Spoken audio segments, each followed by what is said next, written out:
It's a bird. It's a plane. It's me, Mario! Making the most graceful of transitions to the 3D world, Mario and company join us on the Nintendo 64 and establish totally new canon for the Mushroom Kingdom. Super Mario 64 was a Nintendo 64 launch title. It came out in 1996-97 Europe. Although players are pretty much confined to Peach's castle and courtyard, the levels to be explored introduce an open-world objective concept in which players completed various tasks to collect stars. More stars led to more pathways within Peach's castle, all leading up to a dramatic fight with a menacingly redesigned Bowser in order to free Peach from her own castle. So by this point, Mario games are already known for having some of the best scores of all time. We can thank Nintendo veteran Koji Kondo. He has been composing for Nintendo since 1983, and pretty much every major Nintendo title you can think of since then, he has been a part of, stemming from his first ever scored game Punch-Out!, the arcade version. Thank you, Mr. Kondo, for all of your amazing contributions.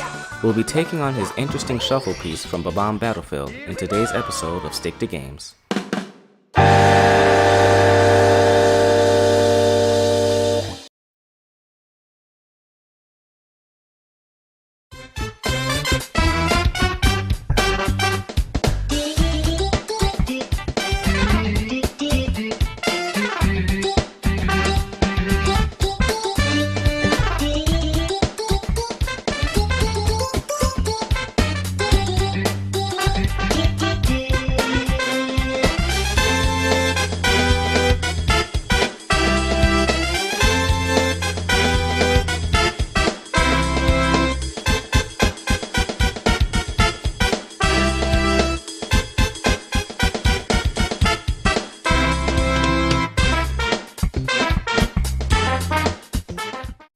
Hey guys and gals, Kenny Jr. here. Welcome back to Stick to Games.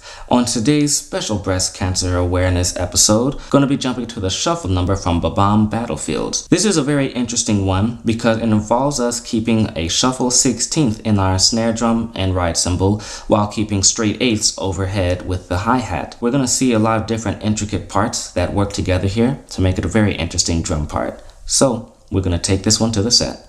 So in the introduction, we can already see our 8th notes maintaining their space in the hi-hat. This is going to establish our primary groove here. We're going to be noticing our shuffle 16ths anywhere that we have 16th notes here. So including in the kick drum, later on in the ride cymbal, okay? So we're going to have to remember that our 16 notes are going to be played rather tightly together. Also, I'm going to note here that you want to make heavy use of your ghost notes down there. So your snare drums, you want them to be very, very light, other than on the downbeats. Let's go ahead and play it one time through using the ghost notes here.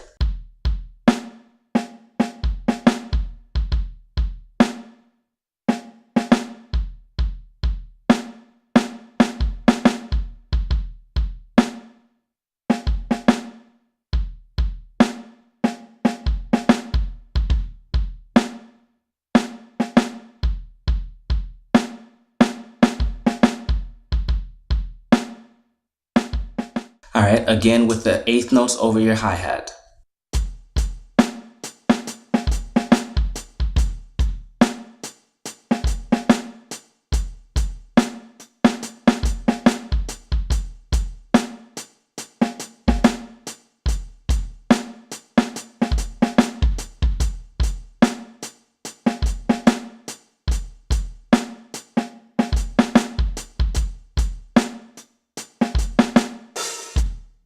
Now we're going to move on to part 2. So like I mentioned earlier, everywhere you have 16th notes, you're going to be shuffling here. So now we see that they switch to our ride cymbal and they remain in our snare drum and kick drum. So now we have 16th notes permeating through all 3 of our limbs. This kick drum part and the snare drum part are basically the same as part 1, but now we're going to hear an interesting ride cymbal pattern.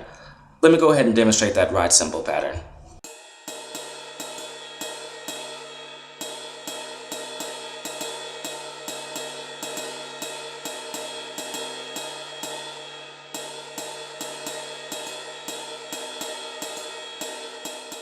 The only part that got a little bit tricky for me on part 2 was where the snare drum had to interact with the ride cymbal pattern and they had to double up at the same point together. For example, in measure 12, you would see this. So every 2 bars, you're going to see this pattern.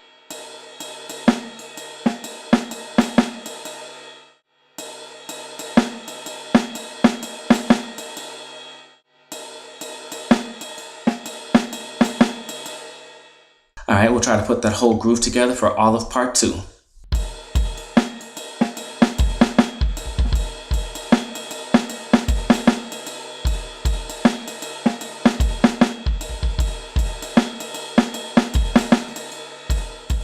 Alright, and finally we're going to wrap it all up in a nice pretty little bow with part 3.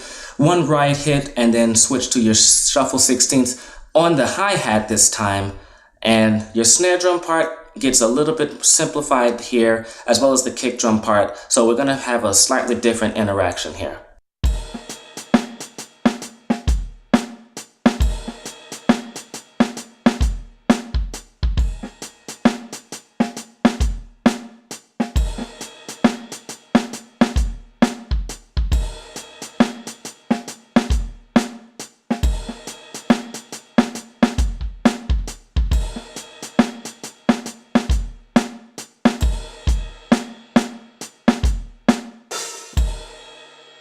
And that pretty much brings it down to a close. This one is fairly straightforward and a lot of fun to play when you understand where the shuffles fit in between your eighth notes. The key here is going to be keeping all of your eighth notes straight and make sure all of your 16th notes have a nice little groove to them, a nice little shuffle. Now, the composer did a wonderful job with this, and it's very catchy, and a lot of people recognize this tune as maybe, I might even call it the flagship tune of Super Mario 64. And I love the piece as is. However, there is one minor change that I would make. In my opinion, from an arrangement standpoint, I think it would be okay to allow the drums to open up a little bit on part 1. Part 1 is a part that we play twice. So on the repeat, instead of playing it straightforward, what I would do is I would allow the drummer to open up a little bit and play some of the cues that the ensemble plays.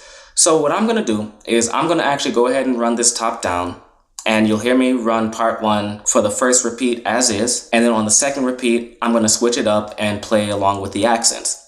Everything else I'm going to leave alone because I feel like from an arrangement standpoint everything else makes a lot of sense. So let's go ahead and run this.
Guys and gals, and that just about does it for us here today. I hope you guys can go and like the video and subscribe to the channel. Also leaving any comments on what you think about the video, or if you have any future requests for other video game compositions you'd like me to do a lesson on.